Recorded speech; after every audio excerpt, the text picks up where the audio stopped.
O título da mensagem que nós vamos pregar hoje não é uma série, é uma única mensagem. Se chama Salvem a Próxima Geração. Salvem a Próxima Geração. Bom, isso aqui é um título muito, muito importante, porque esse título demonstra o ministério de todos nós. Todos nós temos um ministério chamado a próxima geração. Biblicamente falando, todos nós somos responsáveis pela próxima geração. E a nossa responsabilidade é muito grande para com a próxima geração. Repita comigo assim, por favor. O meu Deus é um Deus geracional. Deus podia ter colocado aquele jardim no Éden e ter colocado lá 1 milhão de pessoas, mas ele não fez isso. Ele colocou um homem, uma mulher, para que esse homem e essa mulher fossem responsáveis pela próxima geração, e assim por diante. Então, como que Deus se apresenta? Lê comigo aqui, por favor, Mateus 22, verso 32. Olha o que ele diz. Eu sou o Deus de Abraão, o Deus de Isaac e o Deus de Jacó. Fala comigo, o Deus de Abraão, o Deus de Isaac e o Deus de Jacó. Ele se apresenta como um Deus de gerações. Deus criou as gerações. Olha aqui o que diz Isaías 41, verso 4. Lê comigo aí, por favor, Isaías 41, 4. Diz assim, quem fez e executou tudo isso? Aquele que desde o princípio tem chamado quem? Tem chamado as gerações à existência. Eu, o Senhor, o primeiro, e com os últimos, eu mesmo. O Senhor, querido, é que tem chamado as gerações à existência. Deus é um Deus de gerações. Se você for estudar a palavra a fundo, você vai ficar impressionado. Como que os grandes problemas do povo de Deus ocorreram quando uma geração falhou com a próxima geração. Por exemplo, uma história bem conhecida é a história de José, que foi para o Egito. Olha bem, José foi o salvador do Egito, sim ou não? Foi através dele que Deus deu a interpretação do sonho e a estratégia para que se tivesse 7 anos de fartura guardando aqueles 20%, para que nos 7 anos de fome eles tivessem o que comer. Então o faraó tratou José com grande honra. A família toda de José, 75 pessoas, desceram para o Egito e foram morar lá, tratados com honra. Ganharam uma terra maravilhosa para morar e pastorear seus rebanhos. Mas o que aconteceu? O faraó não contou para a próxima geração quem era José e quem era a família de José. E o que aconteceu com a família de José? Se tornaram escravos, porque uma geração não contou para outra geração o que tinha acontecido. Você está entendendo o que eu estou dizendo? Então, isso aqui é uma coisa seríssima. Olha aqui o que diz Juízes, capítulo 2, versículo 10. Olha aqui. Foi também congregada a seus pais toda aquela geração, e outra geração após eles se levantou, que não conhecia o Senhor, nem tampouco as obras que fizera a Israel. Olha que coisa triste. Deus livrou Israel do Egito, você se lembra? Com milagres. Coluna de fogo atrás, nuvem protegendo durante o dia, abrindo o mar vermelho para eles passarem, e eles passaram. O Senhor os sustentou naquele deserto com um maná que ninguém conhecia. Deus fez nevar comida à noite. Aquele pozinho com gosto de bolo de mel, que a Bíblia chama do pão dos anjos, para eles comerem. E o Senhor os sustentou por 40 dias, o Senhor fez sair água da rocha, o Senhor fez brotar manancial no deserto para eles beberem. E por 40 anos eles andaram e a roupa do corpo não envelheceu e as suas sandálias não se desgastaram por 40 anos. Quando eles foram entrar na terra prometida, Deus abriu o Jordão para eles passarem, eles entraram pelo Jordão, o Senhor deu a eles vitória contra todos os inimigos, eles tomaram posse da terra que o Senhor disse que eles iam tomar posse. Mas eles não contaram nada disso para a próxima geração. E uma nova geração se levantou, que não conhecia o Senhor e nem tampouco as obras que ele tinha feito a Israel. Quando Israel, o povo de Deus, falhou em comunicar com a próxima geração, os problemas vieram. E aí, meu irmão, o pecado entrou, os problemas entraram, a destruição entrou, a guerra voltou, Israel deixou de ter paz quando uma geração não cumpre o seu propósito para com a próxima geração. Você está entendendo? Então, o nosso Deus criou as gerações. E Ele nos deu essa responsabilidade. A palavra do Senhor diz: uma geração contará à próxima geração os feitos, o poder e a maravilha do Senhor. Então, nós somos responsáveis pela próxima geração. Agora, veja bem, evidente que nós, quantos aqui são pais? É evidente que nós que somos pais, somos responsáveis pelos nossos filhos. Mas não apenas nós que somos pais, todos nós que somos parte de uma geração, somos responsáveis pela próxima geração. E nós precisamos ter um olhar de amor para com a próxima geração. Aqui, em nome de Jesus, aqui não tem ninguém egoísta. Mas existe uma tendência do ser humano em ser egoísta. Então, por exemplo, o ser humano ele tem 15 anos, então ele quer se relacionar com todo mundo que tenha 15 ou mais. Aí ele faz 20 anos, agora ele quer se relacionar com todo mundo que tem 20 anos ou mais. Não vou me relacionar com os pirralhos, é ou não é verdade? Aí faz 30 anos, agora eu quero me relacionar com todo mundo da minha faixa etária, ou mais velho. Aí faz 40 anos, agora só com quem tem 40 anos ou mais. E aí nós vamos deixando a próxima geração passar. E nós temos que estar atentos à próxima geração. Há muitos anos atrás, uma palavra mexeu muito comigo, nós não vamos ler esse texto aqui agora, mas Atos 20 fala da história desse jovem chamado Eutico. E o que aconteceu? Paulo começou a pregar, e ele se estendeu demais no discurso. Pregou, até da meia-noite. Imagina, você ficar o dia inteiro ouvindo uma pregação até meia-noite. E lá, naquele lugar onde ele estava pregando, tinha um jovem na janela. Fala comigo, na janela. A janela é aquele lugar onde você está um pouco dentro e um pouco fora. Você pode olhar para dentro, você pode olhar para fora. Sabe? Você pode olhar o que Deus está fazendo, mas você também pode dar uma olhadinha no que está acontecendo no mundo. Eutico estava lá, na janela. E Paulo estava falando. E veio sobre Eutico um profundo sono, e ele caiu. Quando ele caiu daquela altura toda, todo mundo sabia que o Eutico estava morto. E todo mundo ficou super preocupado, porque o Eutico estava morto. E Paulo, ele então parou de falar, repete comigo bem alto, parou de falar.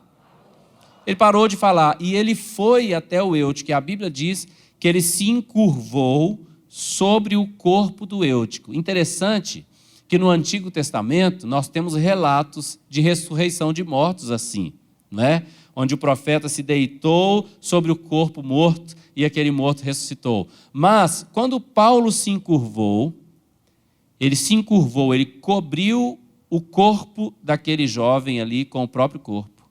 E a Bíblia diz que ele também abraçou aquele jovem. Fala comigo assim, ó, cobertura e amor. E a Bíblia diz que aquele jovem viveu. E Paulo falou, a vida está nele. E Paulo voltou e continuou pregando até o dia amanhecer. O homem gostava de pregar. Até o dia amanhecer. Mas o Eutico foi levado vivo para casa. Mas interessante, enquanto Paulo estava no discurso e o Eutico na janela, aquilo só gerou para ele morte. Mas quando Paulo deu a ele cobertura e amor, gerou para ele vida. E eu quero te dizer uma coisa, a respeito da próxima geração, não adianta a gente querer ficar só fazendo discurso. A gente tem que oferecer cobertura e amor. Nós temos que ter um olhar para a próxima geração. Nós temos que saber olhar bem para a próxima geração e entender o que está no coração da próxima geração. Nós temos que saber nos comunicar com a próxima geração. Quando eu estou falando da próxima geração, para você que é pai, obviamente eu estou falando dos seus filhos, mas eu estou falando dos nossos sobrinhos, dos nossos primos, dos filhos dos nossos vizinhos, que estão na próxima geração. Nós temos que ter um olhar sensível para essas pessoas. Eu estava ali agora, passando pelo Ministério Infantil, olhando para as crianças, e aí, numa das salas que eu passei, eu vi que tinha uma menininha triste. Aí eu vi que ela estava triste, aí eu me abaixei assim e falei com ela assim, vem cá. Aí ela veio. Aí eu falei com ela, qual o seu nome? Ela falou, meu nome é Maria Alice. E eu falei, por que você está triste, Maria Alice? Ela falou assim, é porque hoje a gente trouxe uma coleguinha e a minha vovó Cristina pediu para eu ficar com a coleguinha aqui nessa sala. Mas eu quero ir para a sala de 7 anos, que eu já tenho 7 anos, eu já sou grande. Aí eu falei com ela assim, mas você é muito grande mesmo, Maria Alice, vem cá. Deixa eu ver o seu tamanho, vem cá, dá um abraço aqui no tio. Aí ela me deu um abraço, eu falei, olha como você já é tão grande, e você é tão bonita e tão grande. Sabe de uma coisa? Gente grande igual você, sabe entender as coisas muito bem, né? Então, porque você é tão grande, vamos combinar uma coisa? Hoje, você vai ficar nessa salinha aqui para obedecer a vovó. Porque a vovó falou para você ficar nessa salinha, não foi? Ela falou, foi. Então vamos combinar. Hoje você vai ficar nessa salinha, aí porque você está obedecendo a vovó, nós vamos colocar um carimbo bem bonito na sua mão que chama carinha feliz. Só os obedientes que ganham a carinha feliz na mão. E na próxima semana, quando você voltar, você vai ficar na salinha de 7 anos. O que você acha? Ela falou, gostei. Eu falei, então, parabéns, você é tão legal, tão obediente. Dá um abraço aqui. Ela me deu um abraço. Aí eu falei, você é tão linda, tão cheia de Jesus. Jesus ama muito, muito, muito você. E eu também te amo, tá bom? Tá bom, pode ir para a salinha. E ela entrou para a salinha feliz e está lá até agora. Mas sabe de uma coisa? A gente tem que passar e a gente tem que enxergar os pequeninos. É muito, muito, muito comum eu estar aqui na igreja. Às vezes eu estou até aqui no final do culto orando com alguém, de repente chega um pequeno e agarra nas minhas pernas. Por que os meninos gostam de me abraçar? Você acha que é porque eu fico com o microfone na mão? Não, eles nem estão me vendo com o microfone na mão. Eles estão lá enquanto a gente está com o microfone na mão. Não é? Eu fico aqui distraindo os adultos para as crianças terem o culto bem feito lá. Essa é a nossa visão. Você está rindo, mas é verdade. Tudo aqui na igreja a gente investe mais neles. Depois você lê esse folder e você vai entender. Sabe por que nós não queremos que o pai insista com a criança para ficar nesse lugar? Aqui, dentro desse lugar? Esse lugar aqui é ruim para as crianças. O som, a iluminação, o jeito que é feito é ruim para as crianças. Aqui não tem brinquedo para elas. Sabia que crianças que vêm para o culto e ficam num ambiente como esses, elas tendem a crescer e não querer ir mais para a igreja? Sabe por quê? Porque na cabeça delas, o que tem na igreja? Primeiro, não entende nada que eu falo aqui. Segundo, o que ela ouve enquanto ela está aqui? Ouve o pai falando, menino, fica quieto, menino. Aí a mãe, menino, para de falar, menino, fica quieto, menino, né? Aí você vai lá na sala, onde os meninos estão? Descendo o escorregador, pulando na piscina de bolinha, e brinca para todo lado e tal, e brinca e faz várias brincadeiras. Aí o tio fala assim, agora está na hora da historinha. Aí os meninos sentam, todo mundo olha para a tela, passa o filmezinho, elas aprendem, a tia explica, pega os fantoches e fala lá com os fantoches, eles entendem na linguagem deles. E aquilo cria memória afetiva para eles. Agora, por que as crianças me veem e me abraçam? Sabe por quê? Porque quando eu vejo uma criancinha, eu olho para aquela criancinha e eu abaixo para falar com aquela criancinha e eu abraço aquela criancinha. E aí eu tenho minhas táticas que eu aprendi, né? Se for uma menina, por exemplo, uma menininha de 6, 7 anos, eu abraço, aí eu falo, nossa, você está tão linda, tão linda, tão linda, tão linda. Você está parecendo, sabe, aquela princesa daquele filme. Aquela que é a mais linda, como que ela chama mesmo? Ah, esqueci o nome dela. Aí a criança vai e fala comigo alguma coisa, tipo assim, é a princesa Anne do Frozen. Aí ela que me contou qual que é a mais linda, né? Pois é, aí eu, isso mesmo, você está igualzinha a princesa Anne do Frozen, você está tão linda. Aí ela já fica, aí ela já, né, já começa a gostar de mim, que eu falei que ela está tão linda. Você está tão linda, linda demais. Você é tão cheia de Jesus. Jesus ama muito, muito, muito você, tá bom? E se for um rapazinho? Se for um rapazinho, eu vou chegar perto dele e vou falar, cara, você está bonitão demais, bate aqui. Aí ele bate, aí eu, ai, cara, você está muito forte, cara, você quase quebrou minha... Rapaz, você está muito forte. E bonitão você, viu? Você parece aquele super-herói, aquele bem fortão, aquele bonitão, fortão, como é o nome dele mesmo? Aí os meninos quase tudo falam o mesmo, Capitão América. Eu falo, você está igualzinho o Capitão América, cara, bonitão, fortão. Bate aqui não bate de novo não, que você está muito forte, você vai quebrar minha mão. Aí depois eu abraço o menino e falo, você está tão cheio de Jesus, eu te amo, você é um guerreiro, você vai ser um campeão, você vai fazer grandes coisas na sua vida. Toda vez que me vê, que abraço. É lógico. No primeiro culto tinha um rapaz, estava bem ali, eu chamei ele, nesse culto ele não está aqui. Esse rapaz era uma criança aqui na casa do pai, pequeno, e o nome dele é João. Esse menino sobe em árvore de costa assim, sabe aqueles meninos que dá trabalho para olhar? Ele era assim. Mas desde pequenininho, ele congregava aqui na casa do pai, a mãe dele trazia, e o pessoal falava comigo, pastor, que menino dá trabalho demais, pastor. Mas desde pequeno, eu abraçava ele e falava, cara, você é tão bonito, você sabe que eu te amo, né? E ele era um pouco duro, assim, ele não gostava muito que abraçava ele não, sabe? Ele era meio durão, não sei se por causa da criação dele. Eu me lembro uma vez que eu vi uma pessoa na igreja chamando a atenção dele. E ele estava fazendo uns negócios errados mesmo. Ele era desse modelo que eu estou falando aí. Ele subia em árvore de costa, assim, ó. Né? Ele ligado no 220 direto.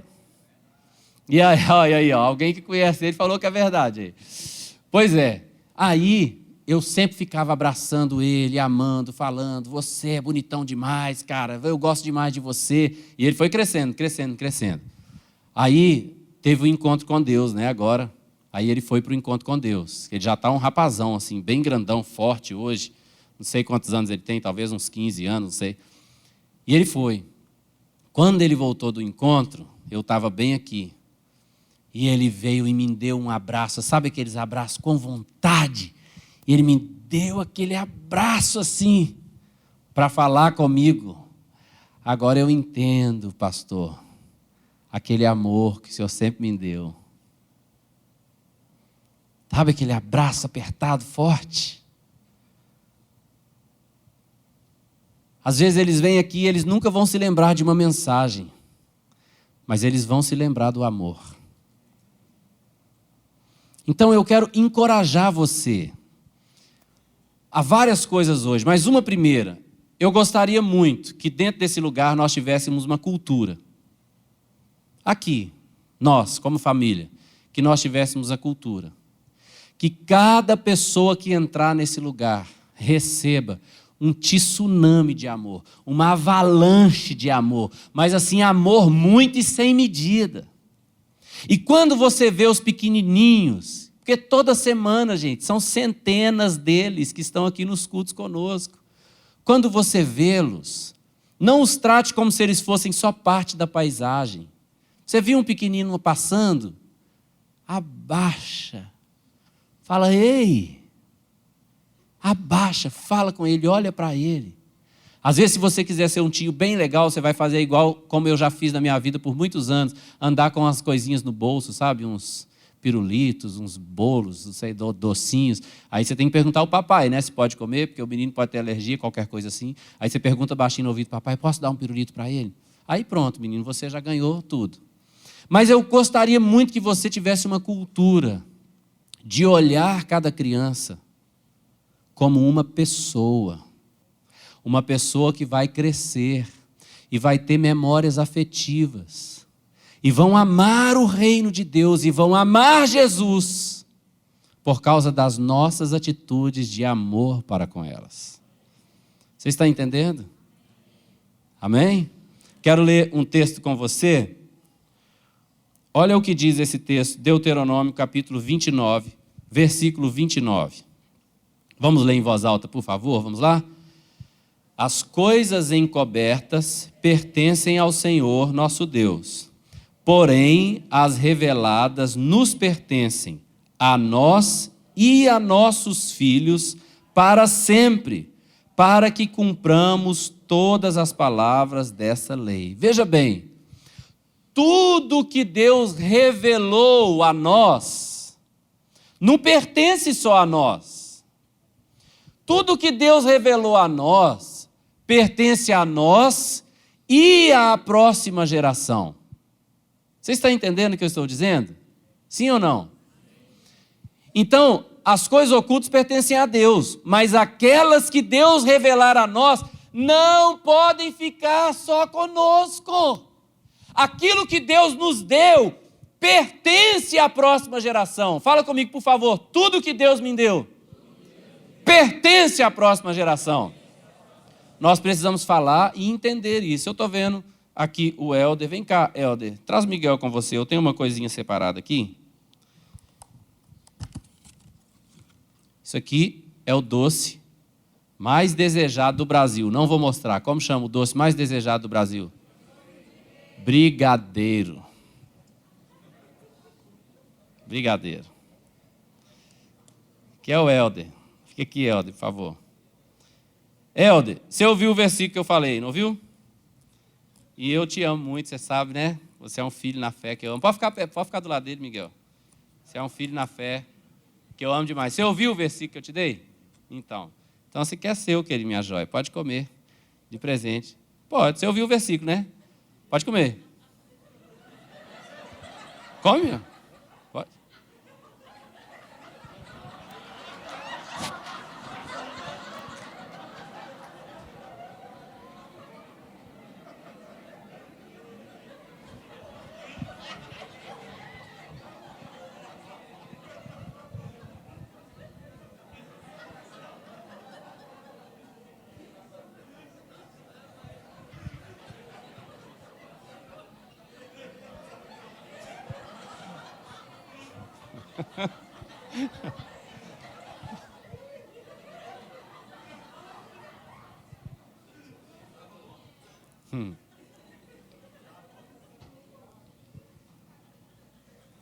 Isso é o que nós temos feito com a próxima geração.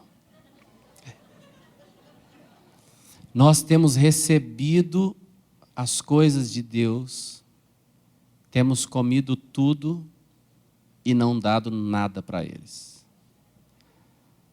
A gente vem para o culto, nosso pastor vem, coloca na nossa mão a palavra e a gente não compartilha nada com a próxima geração. Nem com os nossos filhos, nem com os nossos sobrinhos, nem com os filhos dos nossos vizinhos. Nós não sentamos com eles, nós não investimos tempo na vida deles. Nós não vamos ter mais esse tipo de atitude. A próxima geração é nossa responsabilidade. Você está entendendo? Agora, eu tenho outro brigadeiro. Mas esse é bem grandão, bem maior que o outro. Lá da Doce de Rei. Se você não conhece a Doce de Rei, você tem que conhecer. Depois você procura isso aí no Instagram. Doce de Rei, o melhor doce do mundo. Tá.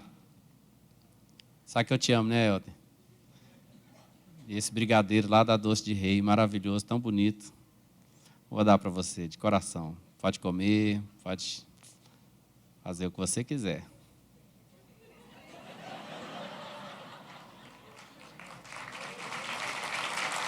Aê! Obrigado, Miguel. Pode descer, valeu.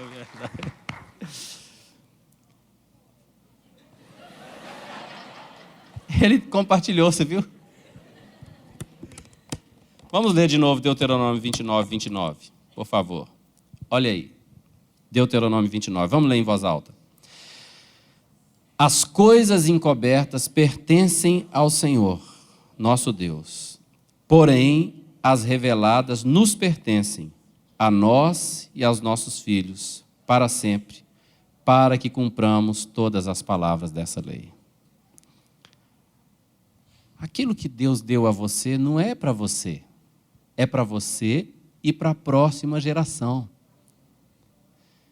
Então eu falei daquela cultura, eu gostaria muito que essa cultura do que eu vivo, que todos nós vivêssemos, que qualquer pessoa que encontrar com a gente encontre amor. Mesmo que sejam os pequeninos, se um pequenino encontrar conosco, que esse pequenino encontre amor, uma cultura de amor. Mas eu quero te dizer, essa cultura precisa ir para sua casa. Os seus sobrinhos, quem aqui tem sobrinho? Você tem que ser o titio favorito, cara. Você tem que ser o melhor de todos os titios. O titio dos sonhos, a titia dos sonhos. O titio que o seu sobrinho mais ama, cara. Está na sua mão.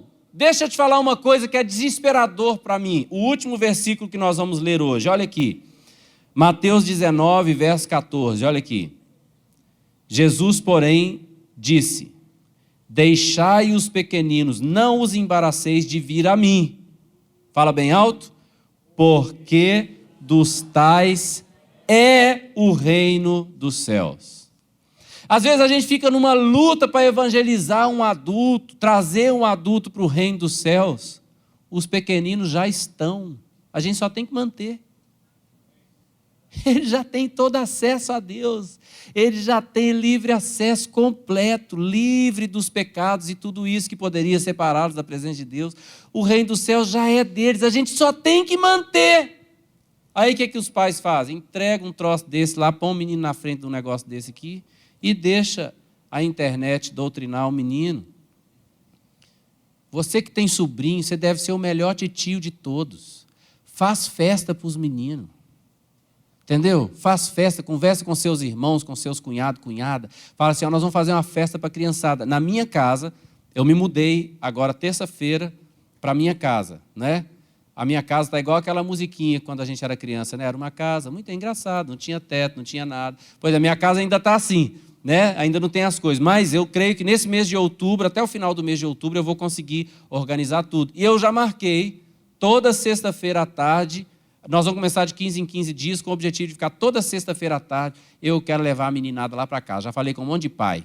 Leva os meninos lá para casa, os meninos vão fazer bagunça lá em casa, vão tomar banho de piscina, vão brincar com meus meninos, as mamães vão fazer chá e fazer pipoca para os meninos comer, e vão deixar esses meninos crescer juntos, depois nós vamos fazer louvor com eles. Está entendendo? Pode olhar, pergunta para quem, às vezes a gente vai para umas pousadas aqui, o Adailton tem uma pousada, a gente vai para a pousada da Adailton, leva a meninada, pergunta para o povo, se eu não faço nada com os adultos, de fazer louvor, não, mas com os meninos eu faço. Pega os meninos, vamos lá, 3 palavrinhas só, e pronto, e os meninos cantam e pulam, e a gente faz louvor, e eles são sinceros demais, porque a próxima geração é nossa responsabilidade. Então seja um titio legal, ganhe seus sobrinhos. Profetize que Deus vai te dar uma van para você vir para o culto cheio de criança.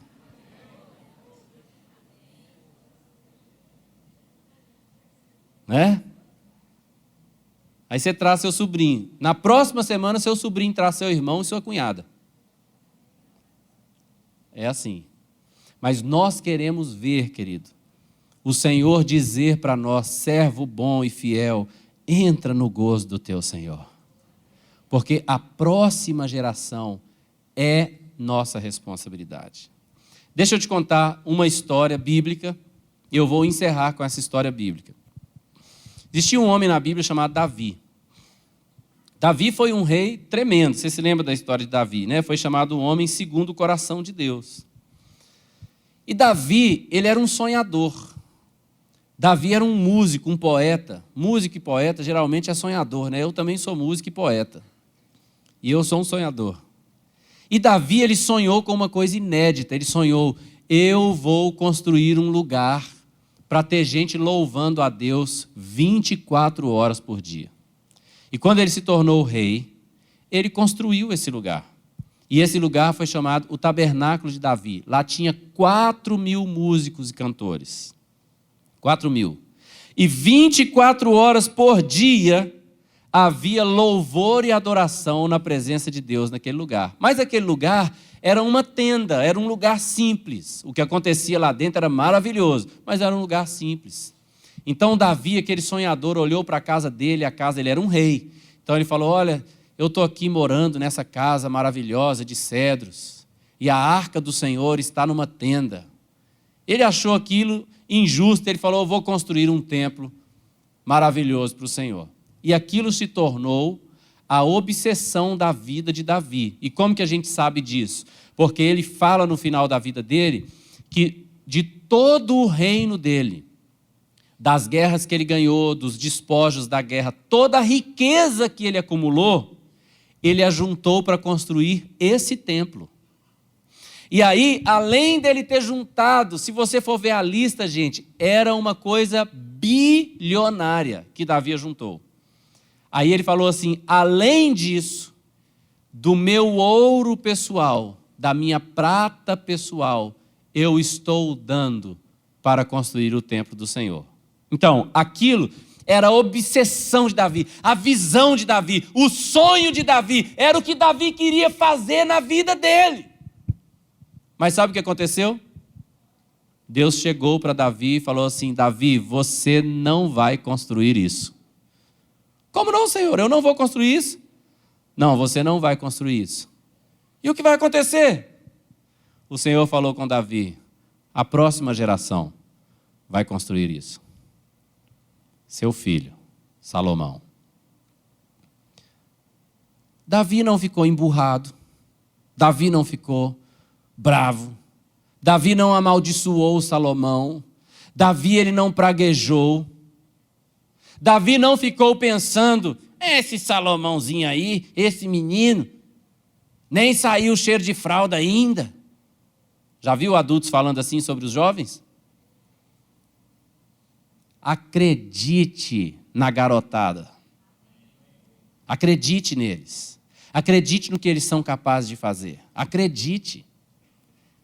Davi não ficou falando: esse menino aí ainda está com cheiro de fralda, esse menino não vai conseguir, esse menino não canta e toca tão bem como eu, esse menino não passou as experiências que eu passei. Davi não fez nada disso. Davi chamou Salomão, deu a Salomão todas as instruções que ele precisava, entregou na mão de Salomão toda a riqueza que ele tinha acumulado e falou com Salomão: seja forte, seja corajoso, não temas, o Senhor vai ser com você e você vai fazer essa obra. Você já pensou que bênção? A próxima geração vê que você está confiando nela, a próxima geração ouvir de você, você vai fazer grandes coisas. Seja forte, seja corajoso, não temas, o Senhor vai ser com você, o Senhor te abençoará. Você já pensou que poder tem um filho ouvir isso do seu pai? Por favor, salvem a próxima geração. Não deixe a próxima geração. Sabe, uma coisa que eu gostaria demais de ter como cultura na igreja, porque é bíblico. Eu gostaria que na igreja não tivesse os meus filhos, e os seus filhos, e os filhos do outro. São as nossas crianças. São os nossos filhos. A liderança da igreja sabe, por exemplo, esse salão aqui é um salão maravilhoso, confortável, né? Poltronas acolchoadas, ar-condicionado, som de primeira qualidade, tá. Mas o prédio do Ministério Infantil é muito mais caro do que esse. Muito mais bem acabado do que esse. Tudo que está lá é o melhor que a gente pode. E não está pronto ainda, você vai ver quando ficar pronto. Nós queremos o melhor para as nossas crianças, para que elas cresçam e recebam a palavra de Deus. Mas eu vou te dizer, a estrutura é maravilhosa, os brinquedos é maravilhoso, as salas são lindas, decoradas, tudo foi feito, irmãos, por profissionais que pensam nas crianças. Como que deve ser? Como que deve ser a janela? Qual é a altura da janela? Qual é o tipo de cor que é melhor para a criança? Qual é o tipo de brinquedo? Qual é a cor do brinquedo? Como que tem que ser o acesso? Tudo pensado nas crianças. Mas eu vou te falar, a principal coisa não é essa. Eu sonho de coração. Esse é um sonho ardente no meu coração, que um dia que o papai e a mamãe estiver lá na casa deles falando assim, hoje eu não vou para o culto não. Eu sonho que o filho pequeno deles falem assim, não papai, por favor, vão. Mas por que você quer ir, meu filho? Aí o filho fala assim, porque eu quero ver o tio, a tia, você. Que aquela criança fale o seu nome, que ela queira vir aqui por causa de você, porque ela sabe que vai ver você, vai receber o seu abraço, a sua palavra de afirmação, o seu carinho, que você vai abençoá-la, ela vai pensar em você. Pastor, a criança não tem que pensar em Jesus? Claro que tem que pensar em Jesus, mas você está entendendo o que eu estou falando. Eu não preciso ensinar Jesus a fazer o trabalho dele, ele já faz muito bem. Aqui eu estou falando do nosso trabalho, de amar a próxima geração. Hoje mesmo, quando esse culto terminar, quando você sair por aquela porta e você ver crianças, comece a abençoar essas crianças. Abençoe essas crianças. Se você puder, abaixe, fale com ela. Sorria, viu? Olá! Senão ela corre de você. Mas abençoe essas crianças. Agora, quando você sair daqui, abençoe as daqui. Mas quando você chegar em casa, abençoe as de casa. É fácil agradar a criança, gente. Pipoca. Quer um negócio mais fácil que pipoca? Né? Faz pipoca, um pouquinho doce, um pouquinho salgada. Mas abrace a próxima geração. Não estou falando apenas das crianças. Essa não é responsabilidade dos pais, essa é nossa responsabilidade, de cada um de nós individualmente. E eu desafio você a assumir essa responsabilidade, em nome de Jesus. Com as crianças, com os jovens, com os adolescentes, com a próxima geração. Ensinar a palavra, discipular, acreditar neles. Amém? Você recebe? Então agora eu quero ter com você um tempinho de oração pela próxima geração. E nós vamos fazer assim, quando eu pedir você para ficar de pé, eu queria que você fosse para perto da sua família, dos seus parentes que estão aqui, tá bom? Você que está nos assistindo online, você também pode se reunir aí na sua casa agora com a sua família. Então vamos ficar de pé agora e nós vamos orar e abençoar a próxima geração. Se você está aqui com sua esposa e só está você e sua esposa, vocês podem dar as mãos, ficar juntos um com o outro, de frente um para o outro. Se a família é grande, pode fazer uma rodinha aí, mas nós vamos orar e abençoar a próxima geração. Declarar que a próxima geração conhecerá o Senhor Jesus, que nós vamos demonstrar o amor de Jesus para a próxima geração. Amém? Você pode se ajuntar aí. Se você não está com a sua família, mas tem alguém perto de você que está sozinho, você pode se juntar. Se tem alguém sozinho aí, você pode convidar essa pessoa, se ela sentir vontade, para ficar perto de você, para nós orarmos juntos, em nome de Jesus. Amém? Aleluia.